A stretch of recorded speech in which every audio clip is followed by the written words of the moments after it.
Because I'm home a lot, I hear a lot. There's a lot of building and construction in this area which can get a bit annoying after a while. So I ended up contacting the council one day to find out the times, because the times that were online just didn't make sense to me.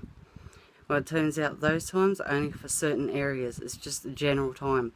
But for Maryville, separate times altogether. And I said, well, where is it? Where is it printed? Can I find it? He said it's not anywhere online. I said, well, that doesn't make sense. Turns out there's supposed to be no noise at all.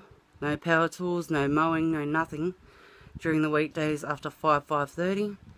Then on Saturdays it's to stop at 3:30, and none at all on a Sunday.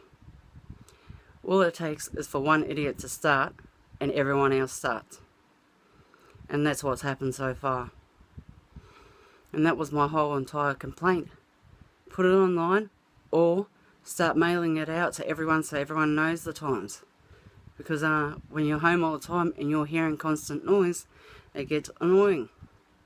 He said, no, it's alright. When that happens, just call the police. I'm sure the police want to come out just for noise. You know, it could all be avoided if they just print the bloody thing and put it online for everyone to see.